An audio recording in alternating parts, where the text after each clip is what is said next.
오늘 또 그대의 최고의 날입니다. 임은미 선교사 묵상입니다. 2022년 12월 14일 수요일. 최고의 날. 베풀 때 주님이 기뻐하시는 태도는 고린도 후서 8장. 오늘 묵상할 성경 말씀은 고린도 후서 8장인데 고린도 후서 8장은 헌금에 대한 말씀이다. 헌금을 할 때 어떤 태도로 해야 하는지에 대한 지침서라고도 할 수 있겠다. 본문 말씀을 쉽게 이해하기 위하여 공동 번역으로 옮겨보려고 한다. 공동 번역은 하나님을 하느님이라고 번역했는데 하나님이라고 생각하면서 읽으면 좋을 것 같다. 고린도후서 8장 1절. 형제 여러분, 우리는 하나님께서 마케도니아 여러 교회에 얼마나 큰 은총을 내려주셨는지를 여러분에게 알려드립니다. 그들은 환난을 만나 큰 시련을 당하면서도 오히려 기쁨에 넘쳤고 극심한 가난에 쪼들리면서도 많은 희사를 했습니다. 나는 확실히 말할 수 있습니다. 그들은 제 푼수대로만 희사한 것이 아니라 그 이상의 희사까지도 했습니다. 그리고 부디 자기들에게도 성도들을 구제하는 일에 참여하는 특전을 달라고 자진해서 간청해 왔습니다. 우리가 기대도 하지 못했던 일이 일어났습니다. 그들은 먼저 주님께 그들 자신을 바치고 하나님의 뜻을 따라서 우리에게도 헌신하였습니다. 그래서 우리는 디도더러 여러분에게 가서 이미 시작한 그 은혜로운 모금 사업을 마저 끝내라고 권했습니다.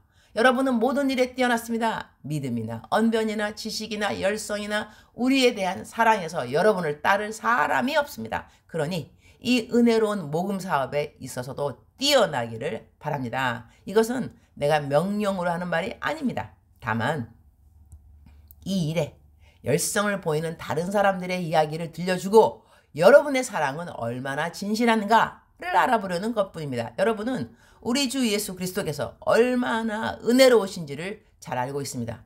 그분은 부유하셨지만 여러분을 위하여 가난하게 되셨습니다. 그분이 가난해짐으로써 여러분은 오히려 부유하게 되었습니다. 이 구제 사업에 대해서 내 의견은 이렇습니다.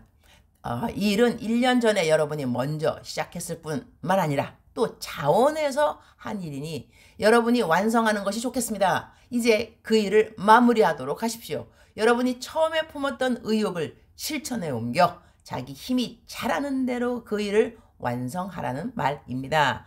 마음이 내켜서 하는 일이라면 가진 것에서 얼마를 바치든지 하나님께서 기꺼이 받으실 것입니다. 없는 것을 억지로 내라는 말은 아닙니다. 내가 지금 다른 사람들은 평안하게 해주면서 여러분에게만 괴로운 부담을 주려는 것은 아닙니다. 다만 공평하게 하려는 것 뿐입니다. 지금 여러분이 넉넉하게 살면서 궁핍한 사람들을 도와준다면 그들이 넉넉하게 살게 될 때는 또한 여러분의 궁핍을 덜어줄 것입니다. 그러면 결국 공평하게 되지 않겠습니까? 이것은 성서에 많이 거둔 사람도 남지 않았고 적게 거둔 사람도 모자라지 않았다라고 기록된 대로입니다. 나는 위에 본문 말씀에서 12절, 13절, 14절 자 읽어보겠습니다. 12절. 마음이 내켜서 하는 일이라면 가진 것에서 얼마를 바치든지 하나님께서 기꺼이 받으실 것입니다. 없는 것을 억지로 내라는 말이 아닙니다. 13절. 내가 지금 다른 사람들은 평안하게 해주면서 여러분에게만 괴로운 부담을 주려는 것은 아닙니다. 다만 공평하게 하려는 것 뿐입니다. 14절. 지금 여러분이 넉넉하게 살면서 궁핍한 사람들을 도와준다면 그들이 넉넉하게 살게 될 때는 또한 여러분의 궁핍을 덜어줄 것입니다. 그러면 결국 공평하게 되지 않겠습니까? 3구절을 모두 묵상 구절로 선택했다. 같은 맥락에서 삶에 적용을 해보고 싶다. 헌금을 할 때 일단은 감사하는 마음으로 헌금을 해야 한다. 그런데 헌금을 할 나의 형편을 보면서 넘치게 하는 것도 성경은 이야기하지만 위의 구절처럼 없는 것을 억지로 내라는 말이 아니라는 말도 있다는 것을 알아야 할 것 같다. 성경은 분명히 2벌 옷이 있으면 1벌 주라고 했지 2벌이 있는데 3벌을 주라고 말하지는 않았다. 오리를 가자고 하면 10리를 가주라고 했지 15리를 가주라는 말 역시 하지 않았다. 내가 전혀 없는데 남을 도와주겠다고 대출을 하는 사람들이 성경적이라고 성경은 말하지 않는다. 내게 있는 것으로 나눠주라고 성경은 말한다. 우리는 성경대로 베풀지 않고 심리가 아니라 15리를 가지고 난 다음 자신에게 어려운 일이 생기면 아유 내가 이렇게까지 남들을 도와주었는데 하나님이 왜 나에게 복을 내리지 않냐고 하나님을 원망하는 사람들을 만날 때가 있다. 하나님은 그 사람에게 없는 것을 억지로 내라는 말씀도 없는 것을 꾸어서라도 남들을 도와주라는 말씀은 하시지 않았다는 것이다. 그리고 복이라는 것은 하나님의 말씀을 순종할 때 하나님이 주시는 것이지 사람을 도와준다고 해도 하나님이 도와주라고 허락하는 것보다 더 도와주고 스스로 시험에 빠지는 일은 순종이 아니라는 것도 알아야 할 것 같다. 하나님은 우리가 어려운 사람을 도와주면 우리가 어려울 때 그 누군가 우리를 도와주신다고 말씀하신다. 그러니 우리는 남들 도와주는 것을 주저할 필요는 전혀 없다. 이건 마치 은행에 내가 나중에 쓸 돈을 미리 저축해두는 그런 개념으로 이해하면 더 좋을 것 같다. 성경은 가난한 자를 도와주면 그것은 마치 하나님에게 구워주는 것과 동일하다는 말씀도 해주신다. 나는 내 인생에서 재정에 관한 간증이 정말로 많이 있는데 남들 필요할 때 도와주는 일들은 주님이 꼭 기억하셔서 내가 필요할 때 항상 그대로 돌아온다는 것에 대해서 100% 간증할 수 있다. 가난한 자를 돌아보면서 흘린 재정을 내가 필요할 때 채워주신 것뿐 아니라 내가 마땅히 받아야 할 재정을 받지 않을 때에 하나님이 대신 주시는 경우도 많이 경험했다. 나는 개척교회 설교 가면 강사비를 받지 않는다고 그 교회에 말해둔다. 내 사역 원칙 중 하나이기 때문이다. 강사비 안 받는 정도가 아니고 보통은 그 교회에 필요한 것을 헌금, 헌물 하는 경우도 많다. 이번에도 한국에 들어와서 설교를 여러 군데 다녔지만 강사비 받은 곳은 딱 2군데이다. 그런데 지난주 설교 막 마치고 다음 설교하러 가기 전 카톡을 열었는데 어느 분이 나 허리 시술하고 난 다음 꼭 건강을 챙겨야 한다고 내게 개인 헌금을 보내주시겠다는 것이다. 그 이야기를 내 부교육자인 김 전도사님에게 했더니 전도사님이 막바로 하나님이 오늘 강사비 안 받으셨다고 막바로 갚아주셨네요 라고 한다. 아 정말 그러네 라는 생각이 들었다. 그분은 이전에 나에게 한 번도 개인 헌금을 보내주신 분이 아니었던 것이다. 그런데 하나님이 그날 그렇게 나를 섬겨주라는 마음을 주셨다고 하신다. 주님 오늘 또 최고의 날입니다. 오늘은 제가 그동안 주님으로부터 한결같이 공급받은 재정에 대한 감사를 돌아보는 시간이기도 하지만 저는 지금까지 어떻게 남들을 도와주고 있는지 저의 헌금의 태도를 돌아보게 됩니다. 4절 말씀에 그리고 부디 자기들에게도 성도들을 구제하는 일에 참여하는 특전을 달라고 자진해서 간청해 왔습니다. 라는 말씀을 돌아보면서 나는 내가 베푸는 일을 특권이라고 생각하고 그 일을 자진해서 간청까지 할 정도의 태도로 남들을 도와주는지요. 나는 있어서 도와줄 수 있는 자리라고 그냥 감사까지만 하는지요. 다시 말하면 내가 그대를 도와줄 수 있게 해주세요. 이건 저의 특권입니다. 저는 그대를 돕는 것이 너무나 기뻐요. 이 기쁨을 저에게 주셔서 너무 감사합니다. 이런 태도가 저에게 있는지요. 바로 이런 태도가 주는 자들의 성경적인 태도라는 것을 오늘 말씀을 통하여 알려주셔서 감사합니다. 오늘은 제가 한국 오면 만나서 멘토링을 해주는 청년들을 만나게 됩니다. 이전에는 신학생들이 아니었는데 그 중에 2명은 장신대학원 신학생들이 되었습니다. 나를 만나면 물어보는 질문도 참으로 다양한데 제가 알고 있는 하나님에 대한 고상한 지식을 한 개라도 더 잘 가르쳐주는 시간이 되기를 기도드립니다. 주님 사랑합니다. 주님 감사합니다. 오늘 또 우리 주님 저를 보시면서 하루 종일 기쁘시면 참 좋겠습니다. 사랑하는 그대여, 사랑하는 그대여 출석 부르고 있습니다. 대답하셔야죠. 사랑하는 그대여, 사랑하는 그대여, 사랑하는 그대여.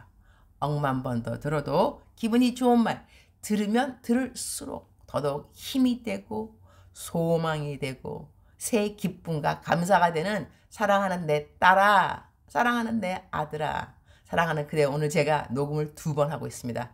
이유는 하여튼간에 중간에 뭐 끊겨져 가지고 다시 재반복을 하는데 오늘 아침 제가 목소리가 안 깨었거든요. 하나님 참 좋으신 분입니다. 한번 다 연습하게 하시고 목소리 확 깨고 난 다음에 2번째 녹음하니까 역시 목소리가 좀 더 낭낭해졌습니다. 사랑하는 그대요.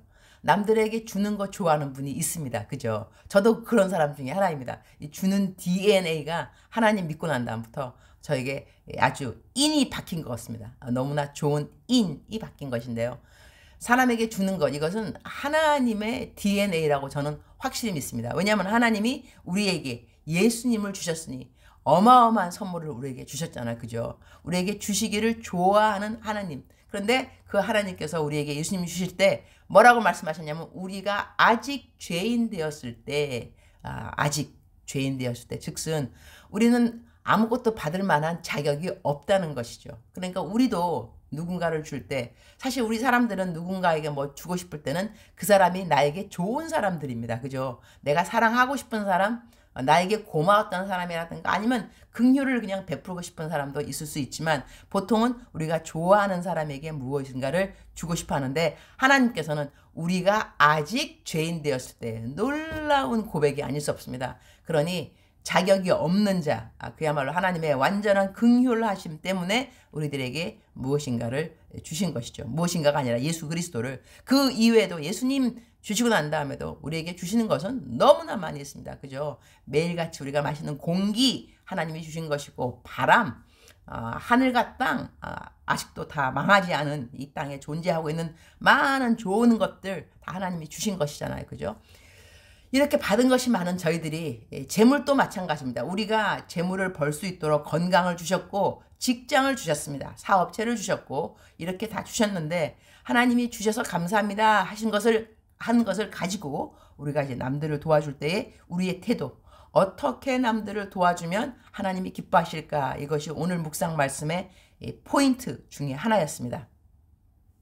사랑하는 그대여, 그대는 남들에게 뭐 주면서 내가 그대에게 줄 수 있어서 너무나 기뻐요. 내가 더 줄 수 있으면 더 좋겠어요. 받아주셔서 감사합니다. 이렇게 인사해 보신 적이 있는지요? 저는 오늘 조금 찔리네요. 제가 이렇게 주는 거는 많이 하는 편이지만 정말 너무 주고 싶습니다. 꼭 받아주세요. 막 더 주고 싶습니다. 그렇게 한 적은 별로 없는 것 같습니다. 좀 생각을 해야 되겠고 반성을 좀 해야 되겠네요. 근데 제가 받을 때는 그런 경우가 꽤 많이 있었던 것 같습니다. 저한테 뭐 주시면서 선교사님 받아주셔서 감사해요. 와, 받아주셔서 감사해요? 제가 그런 인사말 들을 때 감동이 저절로 오거든요. 받아주셔서 감사해요. 줄 수 있어서 너무나 기쁩니다 하는 이러한 인사말들은 오늘 성경 말씀을 상고해보니 성경에 있는 성경적인 태도가 아닐 수 없네요. 사랑하는 그대요, 사랑하는 그대요, 우리 오늘 좀 나눠주면서 이렇게 멋진 있어 보이는 인사말을 좀 했으면 좋겠다 하는 생각이 있습니다. 사랑하는 그대요, 사랑합니다. 사랑하는 그대요, 축복합니다. 오늘 또 그대의 최고의 날입니다.